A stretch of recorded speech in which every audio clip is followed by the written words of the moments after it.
Anyways, it's great to be here. We're gonna get into some good stuff today, I think. Remember, anytime I preach, if you've not heard me preach or speak that often, I usually, because I don't preach every Sunday, I have the privilege and really the ability to really put a lot of thought into what I'm going to speak on, more than someone who would preach every Sunday. So, and I'm usually always going to speak out of a place of where I'm at, kind of what's affecting me and what's going on with me. So that may not jive with where you're at, but hopefully it will.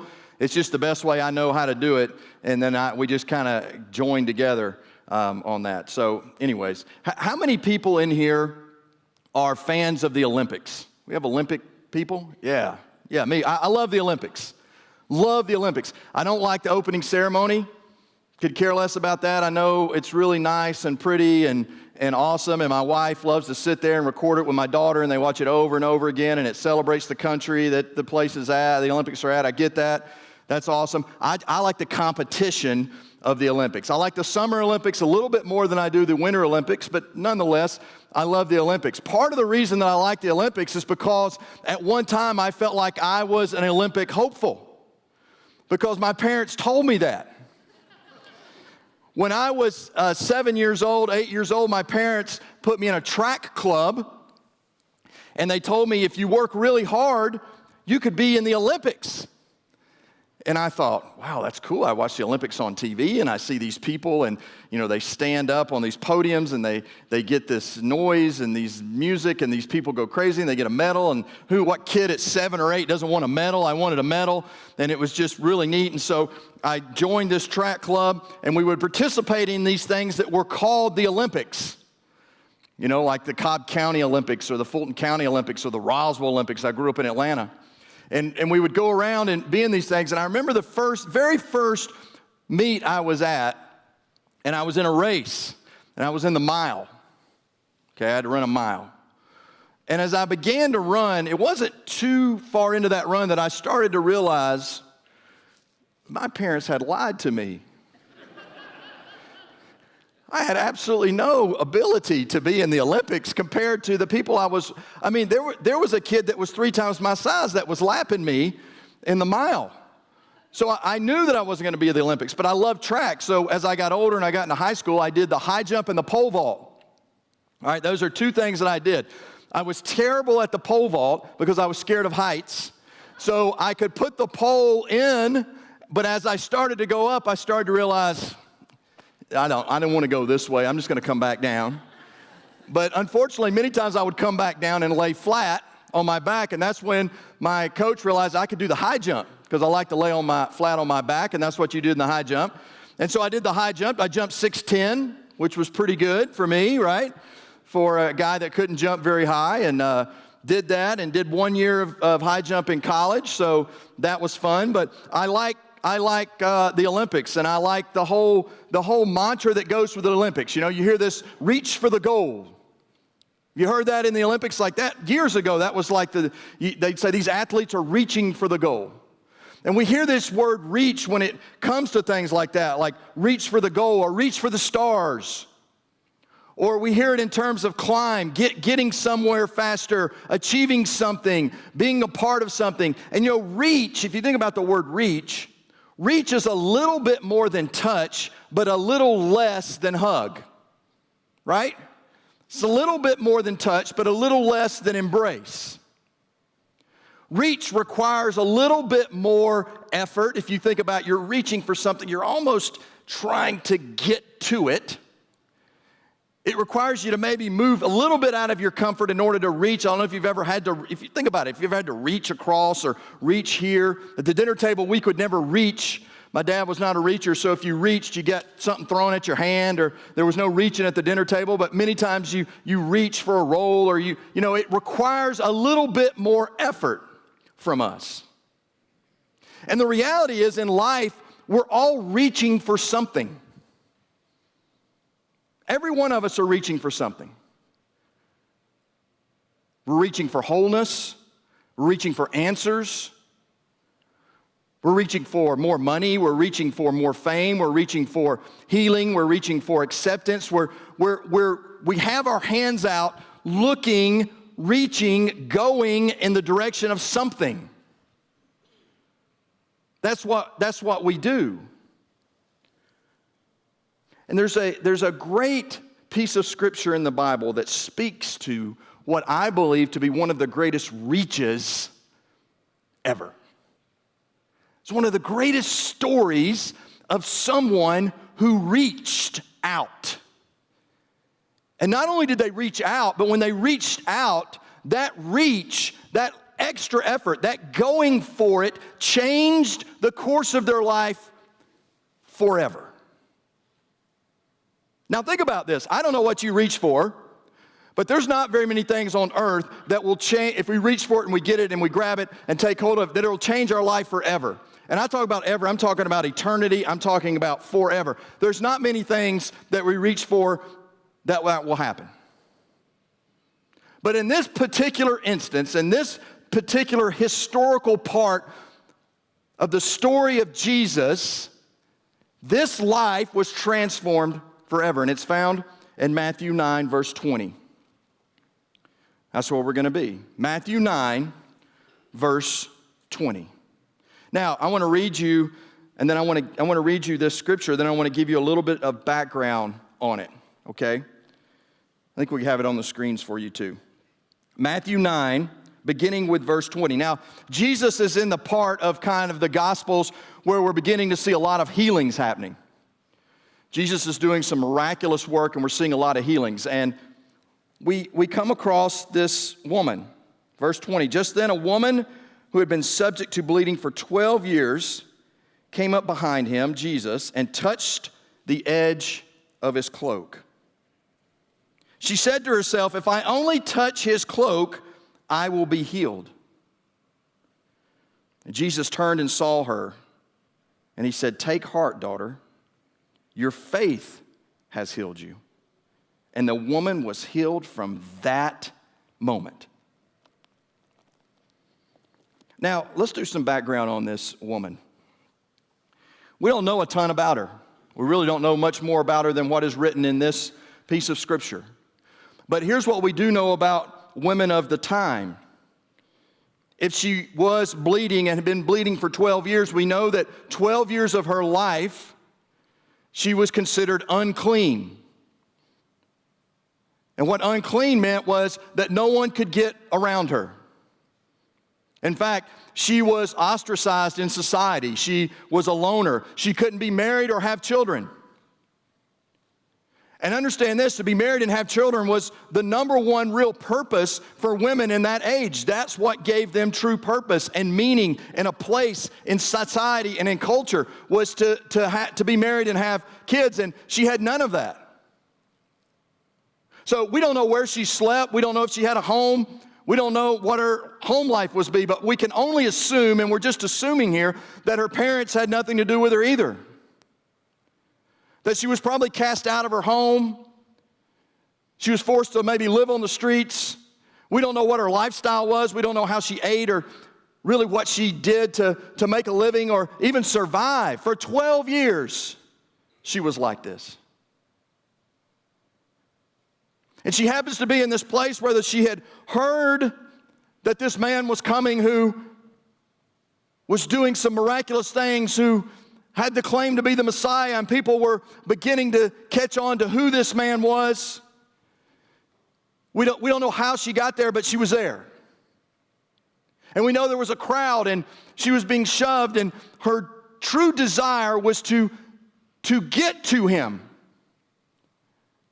And maybe it was to get to him, to have a conversation with him, to ask him questions about why am I in this situation and why has this happened to me? And I feel like I've done everything I could. I didn't ask for this, but this is where I'm at, and I need answers. And maybe that's what she was searching for.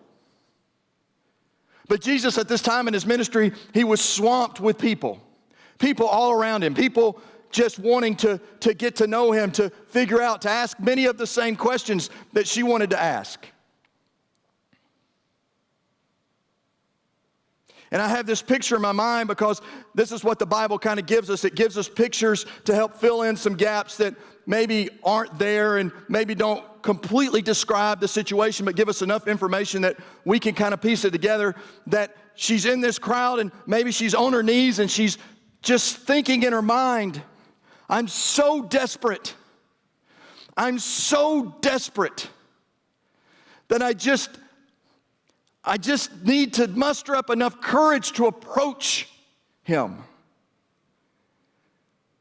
And her desperation led to this confidence in her that she reaches out. She just reaches out and hopes to just touch a part of who he is. Maybe to tag on him, maybe to pull him. That's the picture we get, right? That's the picture it says, is that she reached out to touch part of his cloak.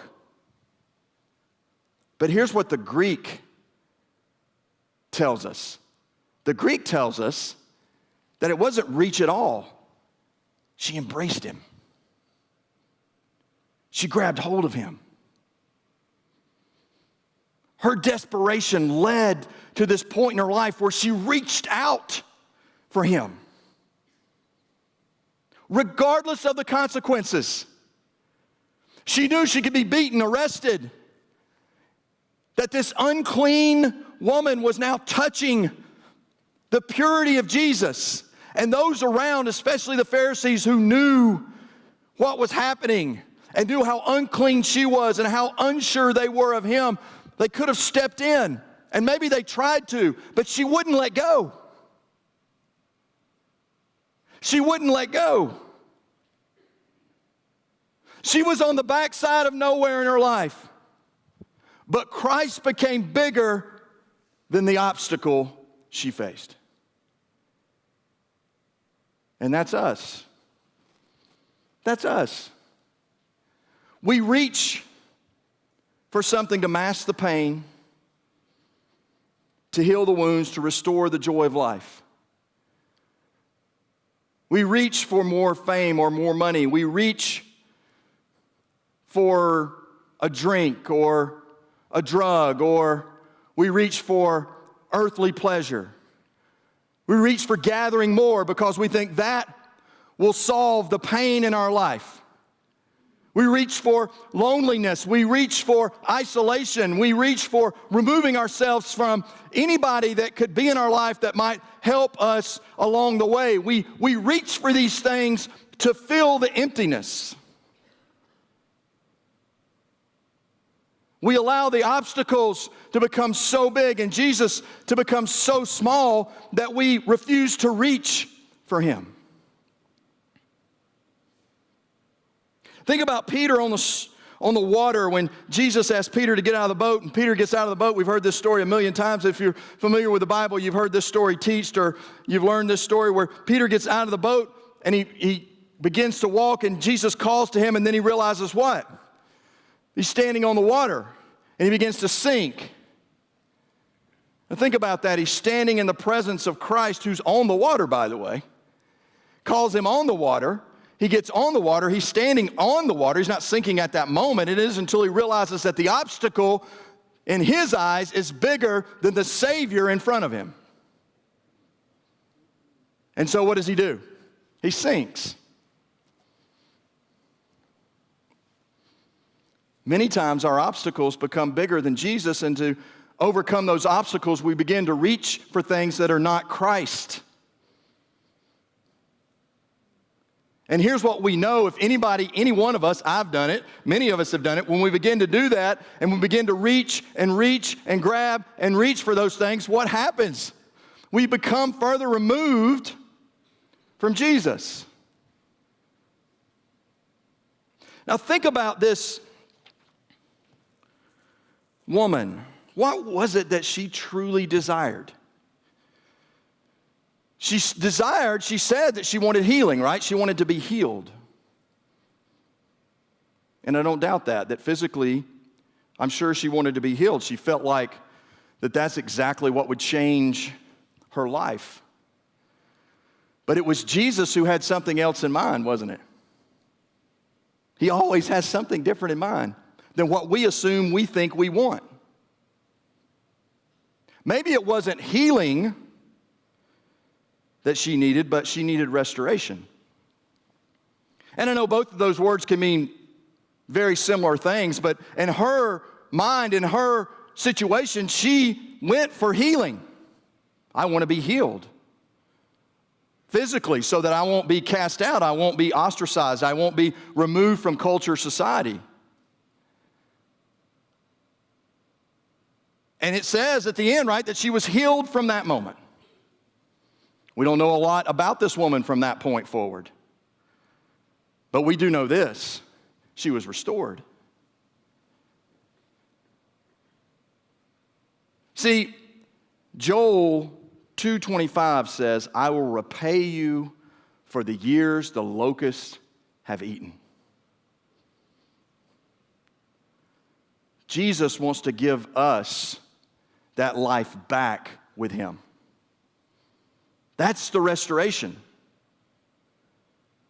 I understand that we may want healing.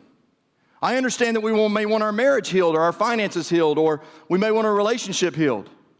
We may have pain and bitterness and these things in our life that we want healed. And Christ understands that. Christ saw this woman and saw physically the state she was in, and I'm sure he realized how healing her physically would help her in the culture, but what he really was after is restoring her back to him. Restoring the relationship that she may have been distracted from during this time of pain. Has your pain, has the things that you've been going through, have they distracted you from your relationship with Christ? Because Christ wants to heal you from the pain, but he desperately wants to restore you back to him.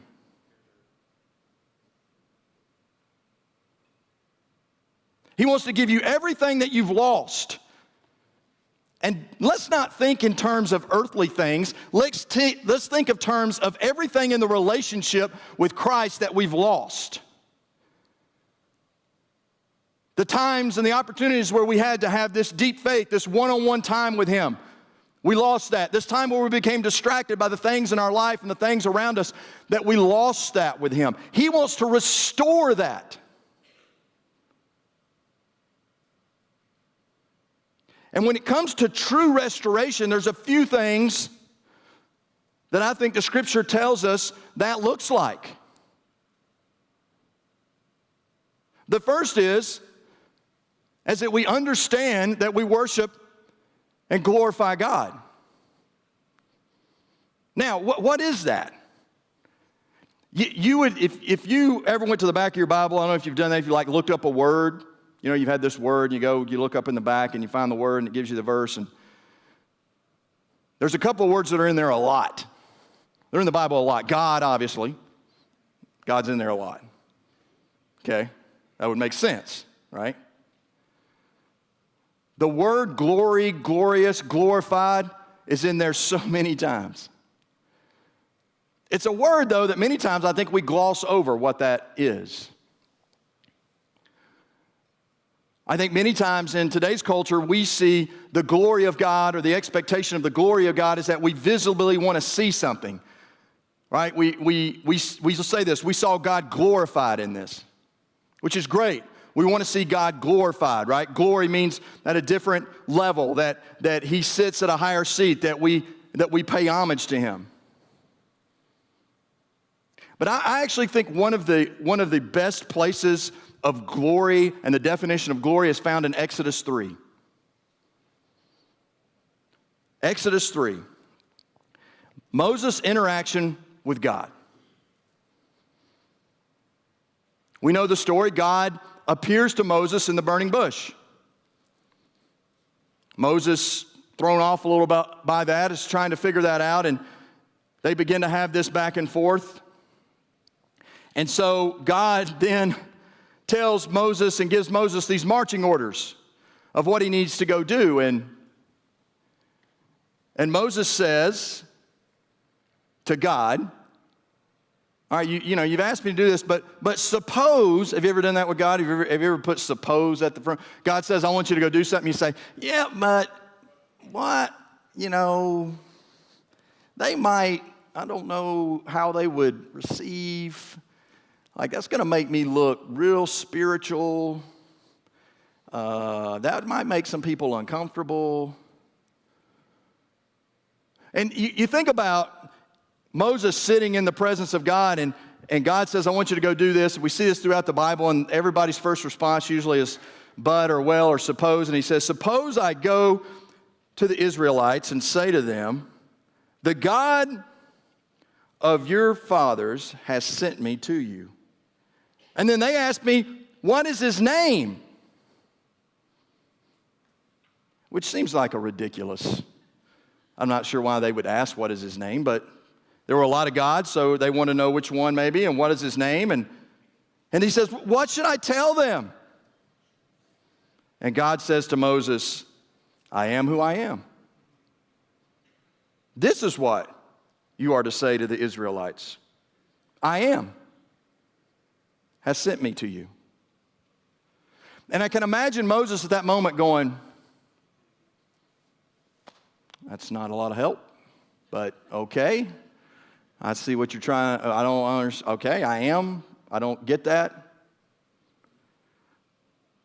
But we find God in that moment saying, I don't need to prove anything to anybody about who I am. I don't need to show anybody who I am. I don't need to come down off the mountain. I don't need to bring a thunderstorm at this moment. I don't need to do a whole lot outside of you to understand that I am, that I am, that I am. That's how you glorify me, that you understand that I am. That's glory. That's glory.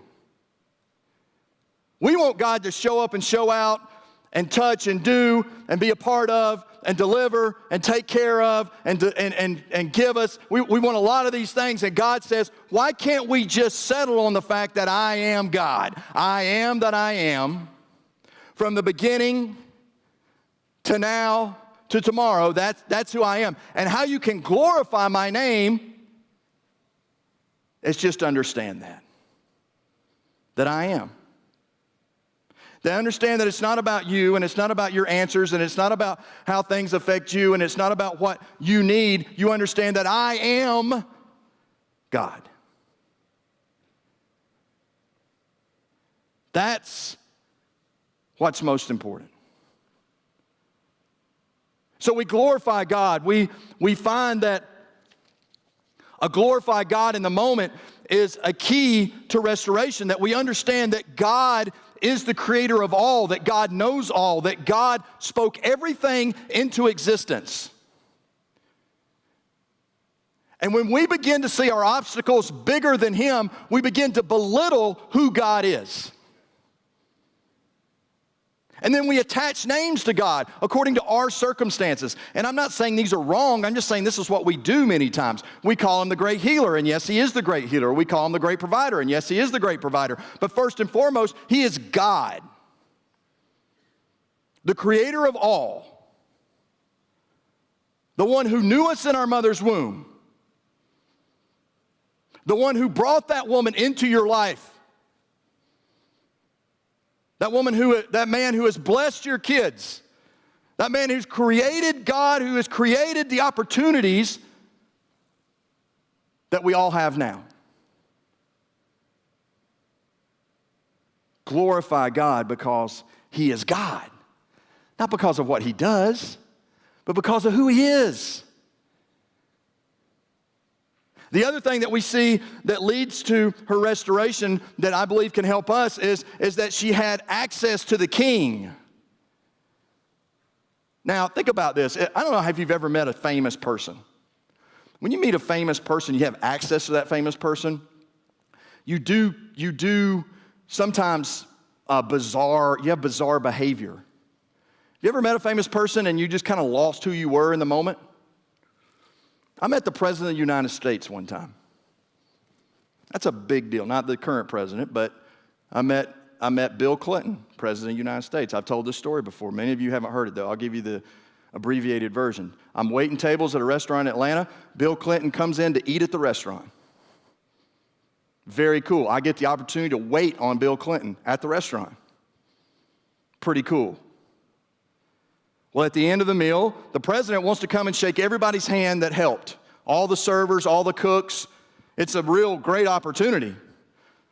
I mean, regardless of how you felt about that man or whoever's in that position, to meet the President of the United States, arguably the most powerful man on the face of the earth, it's a pretty big deal. And it was a big deal for me. I was in my late 20s. I had nothing together. Nothing together. I was living in an apartment with like 7 people. You know, I was waiting tables. Nothing against waiting tables, but, you know, I'd already failed out of 6 universities by that point. I was lucky to still remain in the state of Georgia.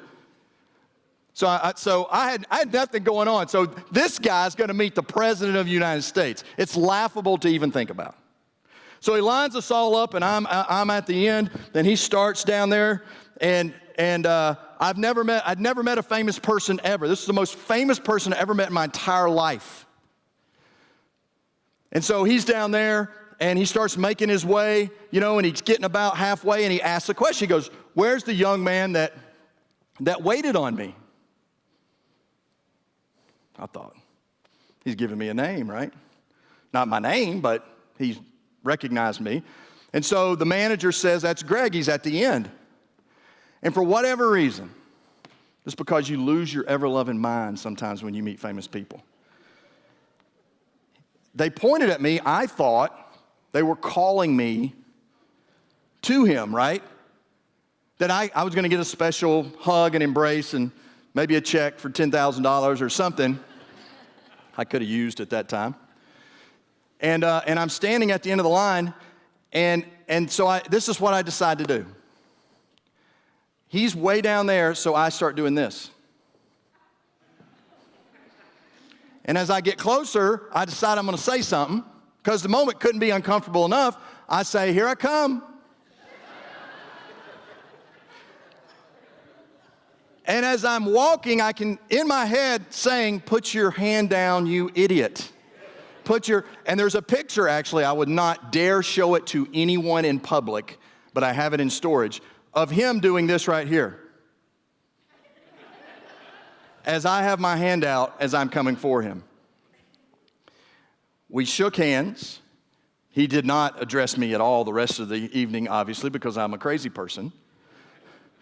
But many times when we meet famous people, we have access to someone of that stature, where sometimes we lose our minds. We don't think clearly. What I love about this woman is she couldn't have been any clearer of what was going to happen and what she needed in that moment. She needed access to the king.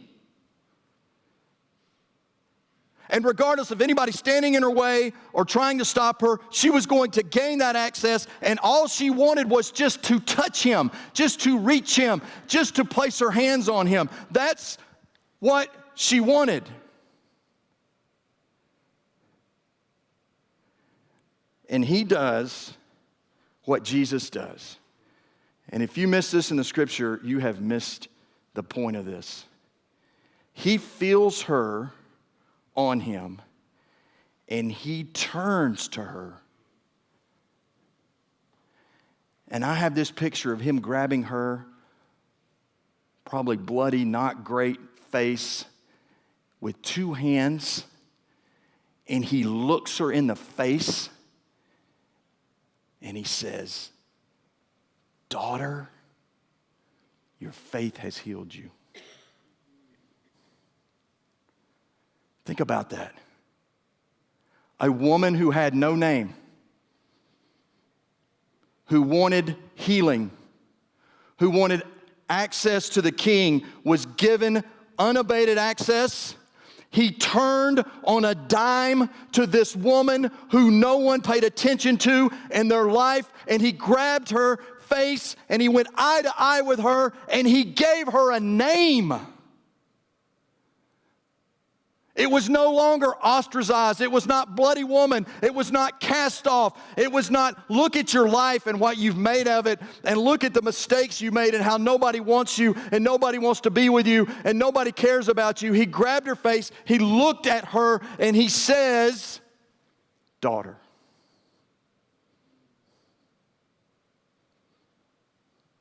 That is the Christ that loves us. That is the Jesus that wants to restore us beyond our pain and our obstacles in our life. I love it when I have my kids with me and something goes on in their life and I take them, and my son especially, he has such a tender heart.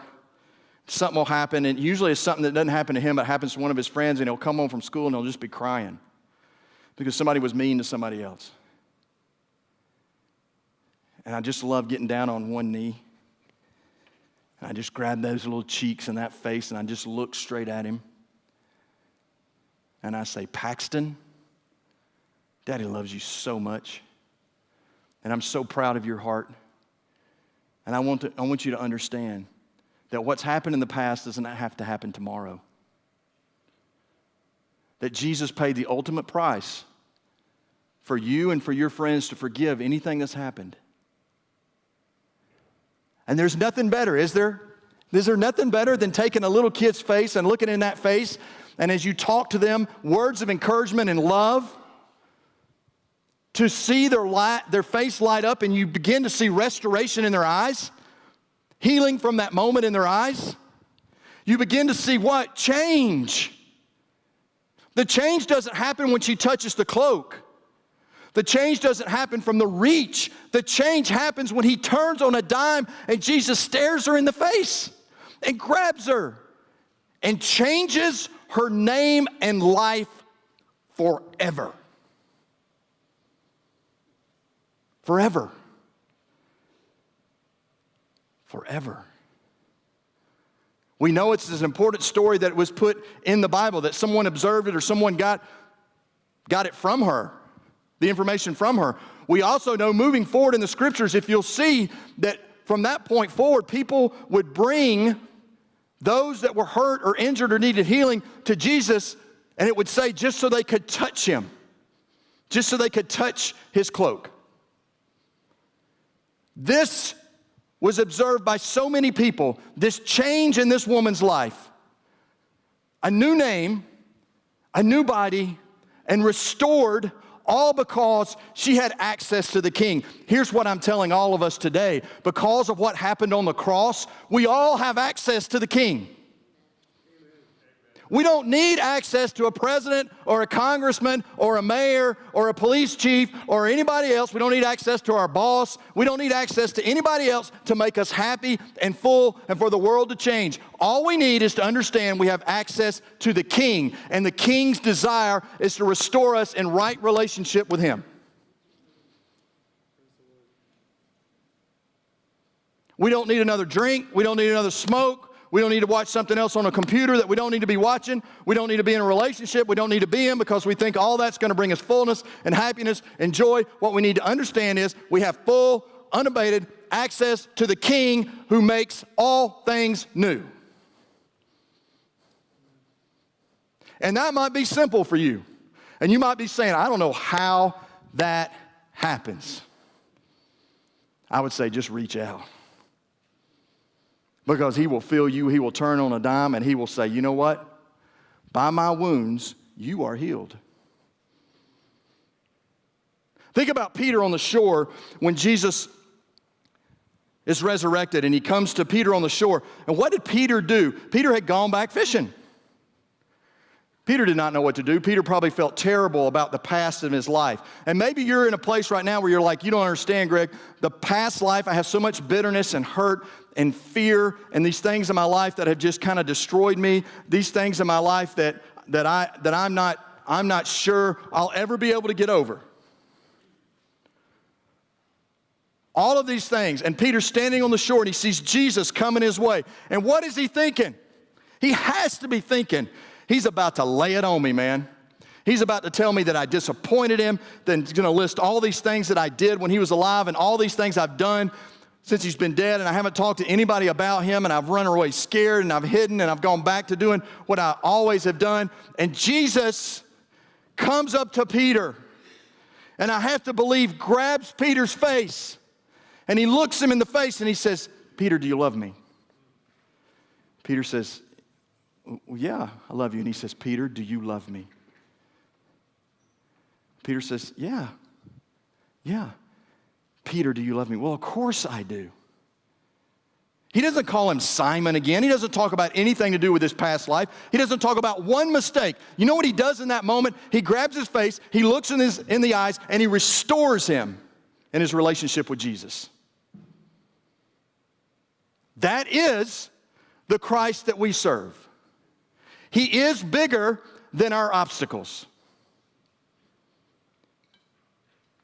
And though we may not get the earthly answer we desire, we may not get physical healing on earth. We may not get another job. We may not get more money. We may not get the right relationship.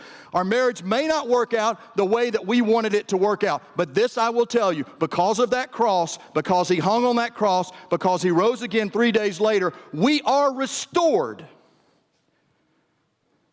And eternity is a heck of a lot more important than where we are now. And he looks every one of us in the face, and he grabs our cheeks, and he says, leave the bitterness behind. Leave the fear behind. Leave the greed behind. Leave the addiction behind. Leave the hatred behind. And he calls us by our name. He says, son, daughter, it is your faith that restores you.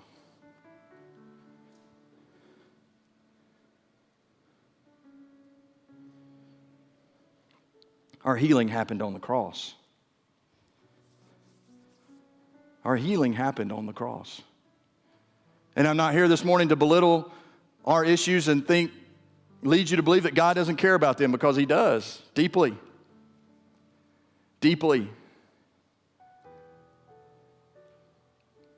But until we believe and have faith enough to understand that it is he who desires to give us this freshness, this newness, it is Jesus who desires for us to see him bigger than our obstacles. Yes, we may need counseling. Yes, we are going to need accountability. Yes, we're going to need people to help us through. That's part of it. But what he's asking us to do is to stop reaching for all the things that we think we're going to find wholeness and fullness in, and reach for him. Because when he feels that reach, he turns and says, by my wounds, you are healed. Walk in that healing today. Walk in that healing this year. Be restored and walk in that restoration. Again, we don't know a lot about this woman, man. I wish I did, and my desire is to see her in heaven, because I have a ton of questions for her, because I want to know what happened after that day. Like, did you go to the cross? Like, what were you thinking if you were at the cross and Jesus, who had healed you and restored you, and you're seeing him die on that cross? Like, what went through your mind at that moment? How did that affect you? Did you lose hope, or did you gain more hope? Like, when you heard he was resurrected and word got around, did you try and go find him? Did you ever see him again after that moment? I don't know, maybe she did. Maybe it's in there somewhere and I can't find it, but what a lady.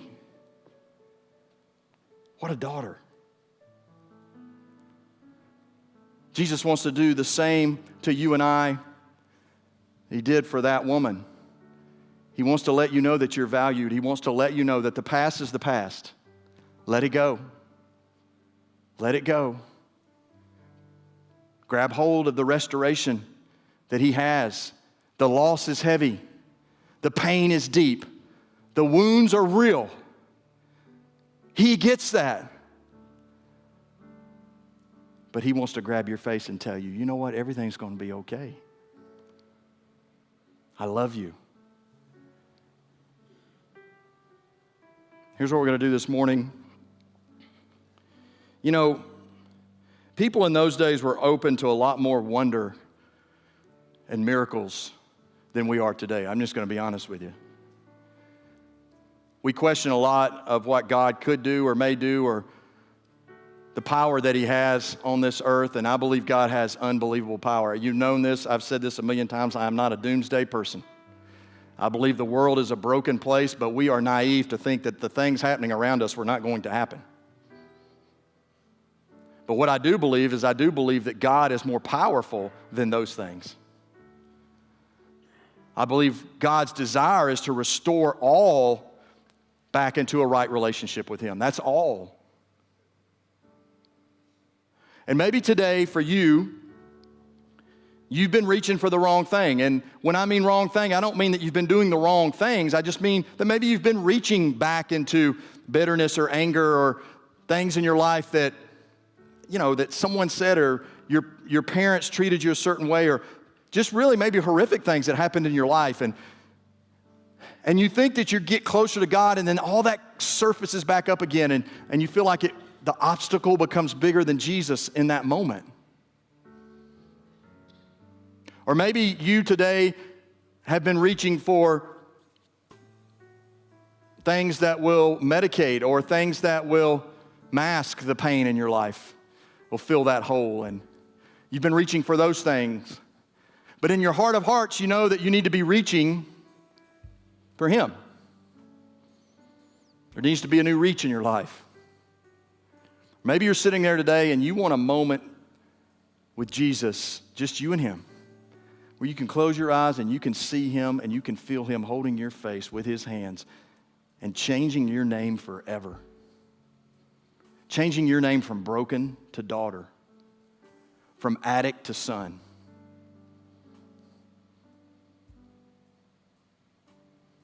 Maybe that's what you need this morning. I want to give you the opportunity. I don't get to come up here a ton,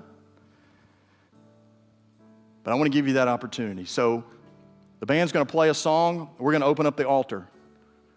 The altar is open for you or anything you need. You may want to pray for the nation. Pray for those families in Florida. People in your life that need prayer. But maybe you're in one of those above categories or a different category that I didn't mention, and that's what you need. This is an opportunity for that to happen. Because the honest truth about it is, come Monday, it's going to be harder. We are afforded in this country, God bless America, that we get the opportunity to meet like this, all together, supporting one another, worshiping and glorifying God. Today may be the day that you get the opportunity. So the altar is going to be open during this song. You do whatever you're comfortable doing. Maybe you want to pray with the group around you. But my prayer is it is every Sunday. I'm driving up here, two-hour drive. I'm overwhelmed with the fact that I have the opportunity to do this. And I get it, man. I'm not everybody's cup of tea. I understand that. It doesn't really bother me. I don't care, but I understand that. But this is what I think about every time before I preach, is there's somebody, I know there's somebody, and there's somebody that's going to be there and hear, and something's going to be said by Christ through me, and their life will begin to change. That's all my hope is. That's all my desire is. That's why I'm in ministry. That's all I want. I want to see transformational change. That's it.